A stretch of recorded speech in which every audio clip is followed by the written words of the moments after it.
Never let me go is an impossible request. You can say, hold on to me for a long time. That's reasonable, you know.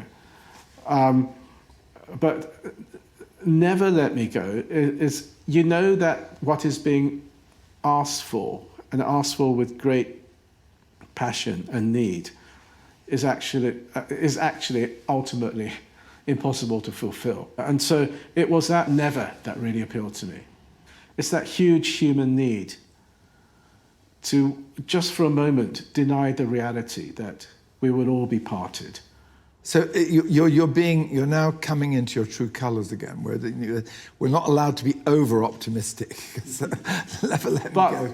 I know, but I think one of the big changes I felt that occurred to me as a writer, somewhere between my Unconsoled When We're Orphans project and when I started to write my more kind of fantasy sci-fi novels, was that I think I started to focus on the more positive aspects of human beings.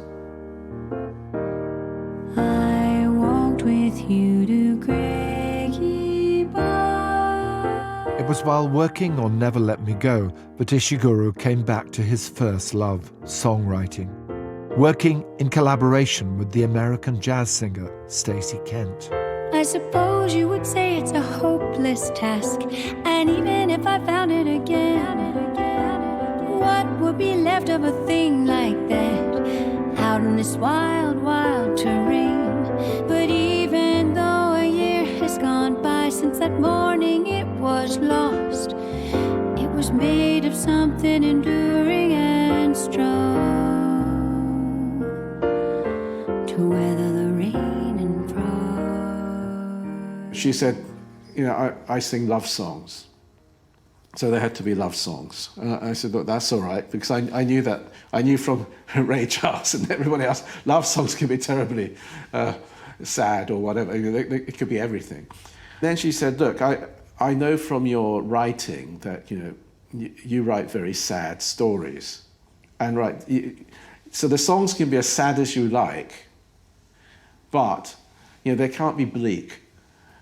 She said, I have to work with hope.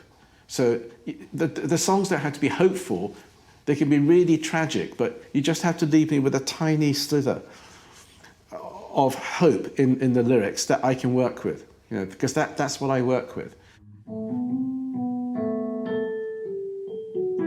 Over these past few months in lockdown, Stacey and her husband, Jim Tomlinson, have been grounded at home in Colorado, working with Ishiguro's lyrics on a new piece, Craigie Burn.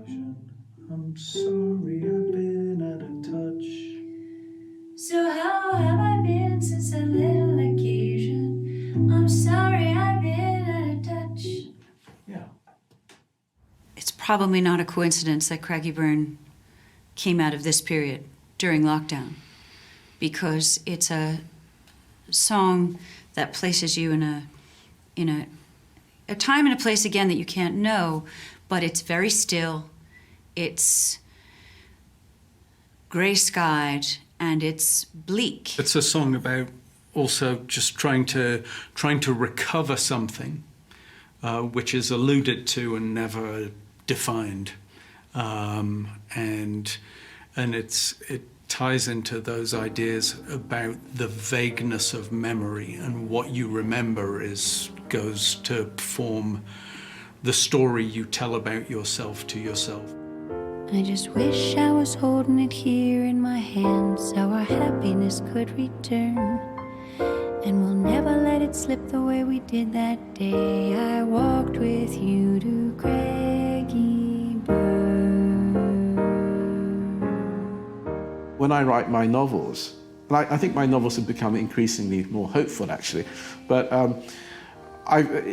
even with something like The Remains of the Day, you know, I've always wanted to leave a tiny little bit of optimism or hope, even if it looks like pathetically futile hope.